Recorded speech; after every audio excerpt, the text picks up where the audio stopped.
Hey everyone, and welcome to Quick Review. Today we're looking at Bout of Blood, Last Captain Standing. Originally a PlayStation VR exclusive, Bout of Blood has expanded to pretty much every console and Steam. I'm going to be looking at both the non-VR and VR variants on Steam, and I'm going to aim to highlight what the game gains and loses with and without VR. For the most part, the only real differences are controls and how the game feels, but again, we'll get to that. Bout of Blood is a pretty unique game that combines futuristic airship combat with Big Brother. Yeah, Big Brother. That game show where you stick a bunch of people in a house. Because Bout of Blood aims to emulate a season of a game show, where you're one of the competitors. You build bonds and ties with other house guests, and at the end of every episode, you vote off one of the two weakest players.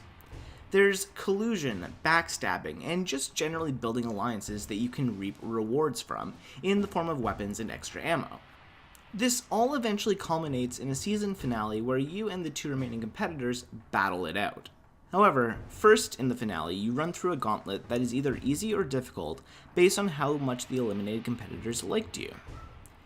Your chances of winning either increase or decrease based on your past relations, and it's Big Brother. It's literally Big Brother. However, unlike Big Brother, you don't need to rely on past relationships to win. You can just outskill your opponents, but it becomes a lot more difficult if people hate you. Honestly, it's a cool concept and it's executed pretty well. I think this is an overall solid game, and if it's conceptually appealing to you, you might enjoy it. While dealing with relationships is an aspect of this game, the core gameplay comes alive in airship combat. Your ship is loaded with a wide variety of weapons, some are tied to ammo you collect and others strictly on cooldowns. You can control how many uses you have of a particular cooldown skill by allocating points to that skill. There are a set number of points, so you basically pick the setup you like the most and go with that. You can change it on the fly though.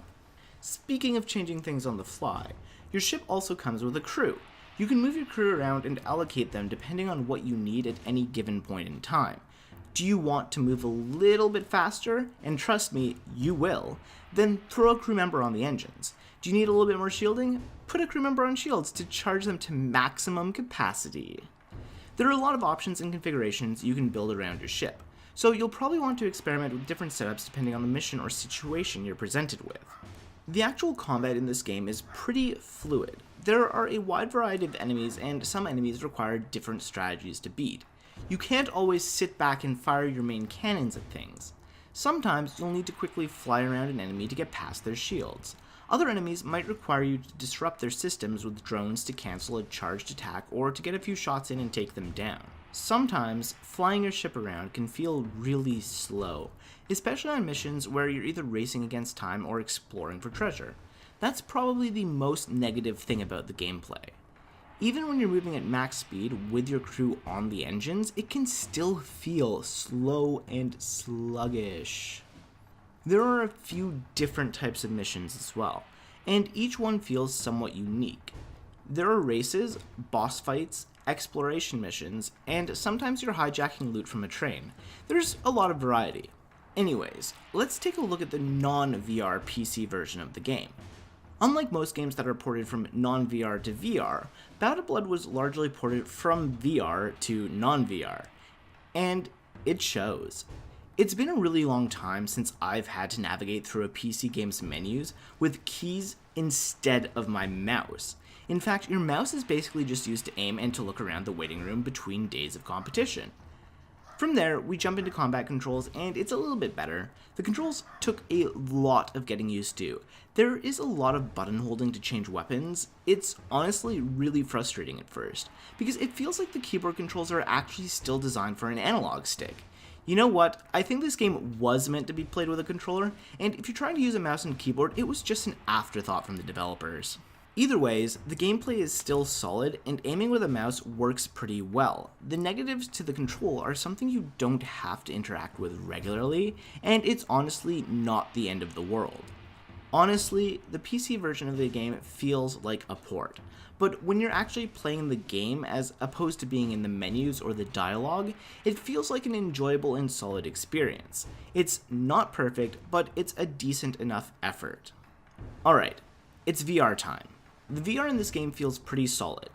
Unlike the non-VR side of the game, the controls actually feel incredibly fluid. At the tip of your fingers, you have the ability to use all of your skills. If drones attack your ship, grabbing your sidearm is an incredibly satisfying feeling. Aim is pretty much what you'd expect as well. Point your hand at an enemy and pull the trigger button. It's a little bit more difficult to aim compared to the non-VR version, but it's far from difficult. The game definitely feels like you're piloting a ship. You get a clear view of the deck, you can point and click your crewmates around, you can look down at your dashboard and manage your weapons and stat allocations in a clear and fluid manner.